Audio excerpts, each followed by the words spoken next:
Bienvenidos. En el día de hoy vamos a abordar la unidad 2, que es pretensión. En ese sentido, corresponde que les diga que el objeto del proceso es la materia alrededor de la cual gira su iniciación, desenvolvimiento y extinción. Dicho objeto se haya representado por una o más pretensiones o peticiones extracontenciosas, según se trate respectivamente, de un proceso contencioso o de un proceso voluntario.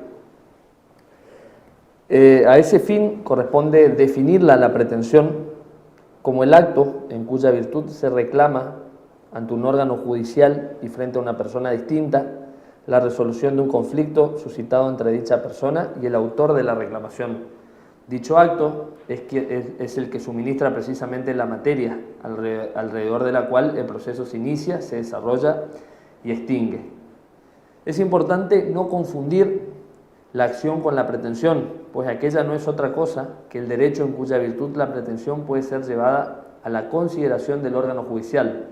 Tampoco hay que confundirla con la demanda, en tanto ésta no solo no constituye el objeto del proceso, sino que es solo un medio de promoverlo, o diciéndolo en otras palabras, es un mero acto de iniciación procesal. También es importante decir que una demanda puede contener más de una pretensión, como ocurre en los casos de acumulación objetiva o subjetiva de pretensiones. Los caracteres que tipifican a la pretensión los podemos mencionar de la siguiente manera. Primero que nada, podemos decir que no constituye un derecho, como la acción, sino es un acto que puede caracterizarse como una declaración de voluntad petitoria. También debe necesariamente deducirse ante una persona distinta al autor de la reclamación, pues en su base se encuentra siempre un conflicto que enfrenta por lo menos a dos protagonistas. Y la configuración jurídica de la pretensión procesal solo requiere que ésta contenga una afirmación de derecho o de consecuencia jurídica derivada de determinada situación de hecho, con prescindencia de que tal afirmación coincida o no con el ordenamiento normativo vigente. La pretensión, en otras palabras, puede ser fundada o infundada. Los elementos que necesariamente debe contener la pretensión son los sujetos, el objeto, la causa y la actividad. Podemos decir entonces que la pretensión se halla integrada por un elemento subjetivo, que son los sujetos, por dos elementos objetivos, que lo constituyen el objeto y la causa, e involucra necesariamente, por otro lado, una determinada actividad, con la consiguiente clasificación en lugar, tiempo y forma. Toda pretensión consta de tres sujetos. Por un lado está la persona que la formula, enfrente de ella está la persona frente a quien se formula y la persona ante quien se formula. Las dos primeras son los sujetos activo y pasivo de la pretensión, lo que comúnmente se puede denominar actor o demandado, o ejecutante o ejecutado, según el tipo de proceso del que estemos hablando. Y la tercera está representado por un órgano que reviste el carácter de destinatario de la pretensión y tiene el deber de satisfacerla, ya sea acogiéndola o rechazándola. Es el caso del juez o tribunal, en el caso de tribunales colegiados. El objeto de la pretensión, lo que se conoce como el petitum, es el efecto jurídico que mediante ella se persigue y puede ser considerado desde dos aspectos: el mediato y el inmediato. El inmediato es la clase de pronunciamiento que se reclama, de condena, declaración, ejecución, etc. El mediato es el bien de la vida sobre el cual debe recaer el pronunciamiento pedido, la suma de dinero o el inmueble cuya restitución se solicita, el hecho que el demandado debe realizar, la relación jurídica cuya existencia o inexistencia deba declararse.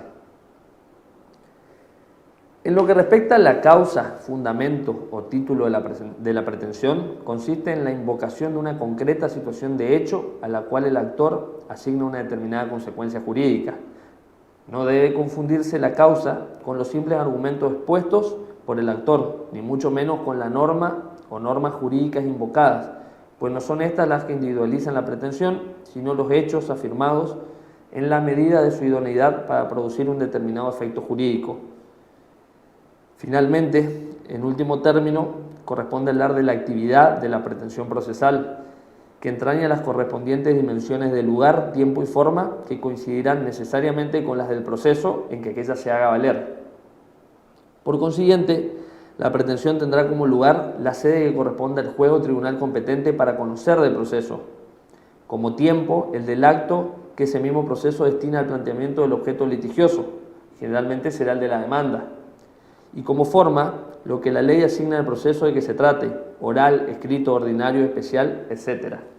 En lo que respecta a los requisitos de la pretensión, para que la pretensión procesal satisfaga su finalidad, debe reunir dos clases de requisitos. Por un lado tenemos los de admisibilidad y por otro lado los de fundabilidad.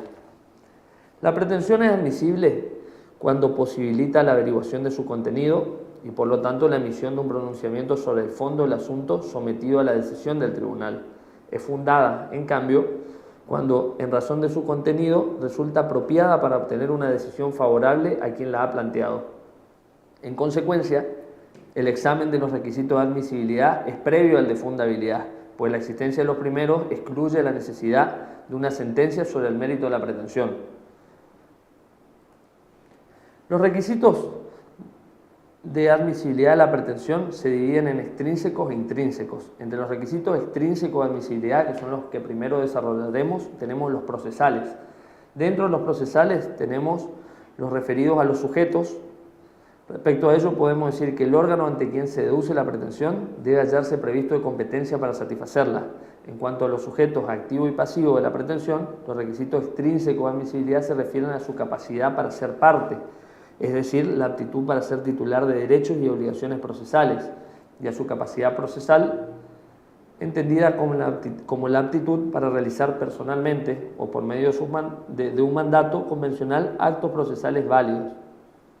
También constituye un requisito de admisibilidad de la pretensión con referencia al sujeto activo el arraigo del juicio por las responsabilidades inherentes de la demanda, en el supuesto de que aquel no tenga domicilio ni bienes inmuebles en la República, el que solo se puede hacer valer mediante la correspondiente excepción previa.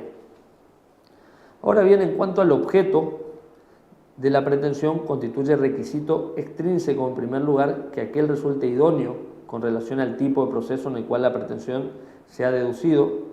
En segundo lugar, constituye también requisito extrínseco la carga del actor de designar con toda exactitud la cosa demandada y formular la petición en términos claros y positivos.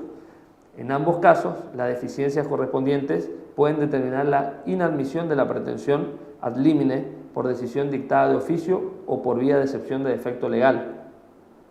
En lo que refiere a la causa, configura requisito extrínseco de admisibilidad de la pretensión el de que ella se fundamente mediante una prolija relación de los antecedentes fácticos a los que el actor imputa el efecto jurídico que persigue.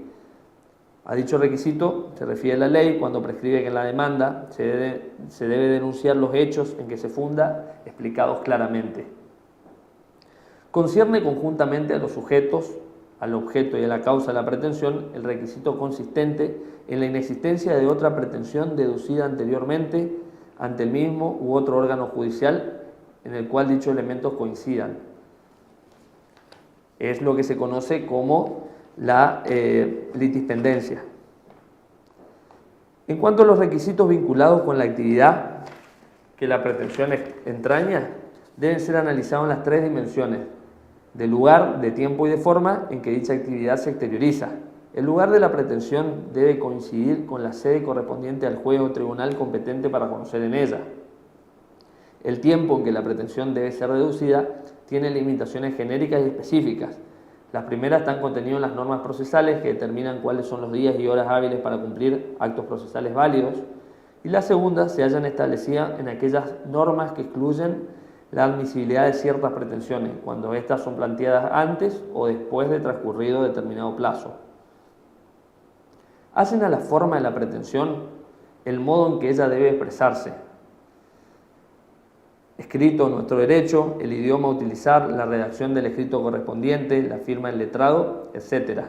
Al juez le incumbe vigilar la concurrencia de estos requisitos para disponer, según el caso, el rechazo in limine o la concesión de un plazo para obviar el defecto, sin perjuicio que el demandado haga valer la falta de tales requisitos por vía de impugnación de la providencia que da curso a la demanda. En cambio, no constituye el requisito extrínseco de admisibilidad de la pretensión la carga a acompañar con la demanda la prueba documental que estuviese en poder del actor, ya que ella está destinada a justificar la aptitud de la pretensión para obtener la decisión final de que el actor reclama y concierne. Por lo tanto, se refiere a la fundabilidad de aquella. Finalmente, constituye un requisito extrínseco de admisibilidad de la pretensión, pero esta vez de carácter fiscal, los anteriores eran procesales, el pago del impuesto con que las leyes tributarias gravan las actuaciones judiciales, es lo que comúnmente se conoce como tasa de justicia y que será desarrollado en la próxima unidad. En cuanto a los requisitos intrínsecos de admisibilidad, se vinculan con los sujetos, activo y pasivo, y con el objeto de la pretensión procesal. En relación a los sujetos, corresponde decir que además de las aptitudes genéricas entendidas como la capacidad para ser parte y la capacidad procesal, es necesario que quienes de hecho intervengan en el proceso como parte, ya sea actora o demandada, sean quienes deben figurar en el proceso concreto asumiendo tal calidad. Son estos lo que en derecho se conoce como justas partes o las partes legítimas. Y la aptitud jurídica que las caracteriza se denomina legitimación para obrar o legitimación procesal. Esto quiere decir que debe mediar una coincidencia entre las personas que efectivamente actúan en el proceso y las personas a las cuales la ley habilita especialmente para pretender legitimación activa y para contradecir legitimación pasiva respecto a la materia sobre la cual versa el proceso. Con ello queda dicho que la legitimación es un requisito que afecta tanto al actor como al demandado, pues ambos deben ser procesalmente legitimados. El ordenamiento jurídico prevé, sin embargo, casos de legitimación anómala o extraordinaria, a las que caracteriza el hecho de que personas ajenas a la relación jurídica sustancial que se controvierte en el proceso resultan habilitadas para intervenir en él. Entonces, entre los requisitos intrínsecos de admisibilidad de la pretensión relacionada con los sujetos figura además el interés procesal, que consiste en la necesidad o imprescindibilidad del proceso para satisfacer en cada caso concreto el derecho afirmado como fundamento de aquella. En el caso de no concurrir esa circunstancia, dicha pretensión es inadmisible porque la misión de los jueces consiste en decidir colisiones efectivas de derechos y no en formular declaraciones abstractas. Corresponde, por último, incluir dentro de esta categoría de requisitos intrínsecos de admisibilidad el de que el juez se encuentre legalmente habilitado para dictar el pronunciamiento pedido, es decir, que el objeto de la pretensión sea jurídicamente posible. No reunirían este requisito, por ejemplo, las pretensiones tendientes a obtener el pago de una deuda de juego o el cumplimiento de un contrato que tenga por objeto una herencia futura o una cosa que se encuentre fuera del comercio. Respecto a la fundabilidad de la pretensión, una vez resuelta o verificada la concurrencia de los requisitos de admisibilidad, el juez se encontrará en condiciones de pronunciarse sobre el mérito de la pretensión, o lo que es lo mismo, sobre si está o no fundada. ¿Estará fundada la pretensión procesal cuando en razón de su contenido resulte apropiada para obtener una decisión favorable a quien la ha interpuesto?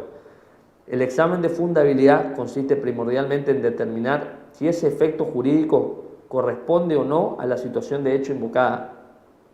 Para esa determinación, el juez aplica el orden jurídico vigente, pudiendo prescindir de las normas invocadas por las partes y suplir las omisiones de fundamentación jurídica en que aquellas hubieran incurrido.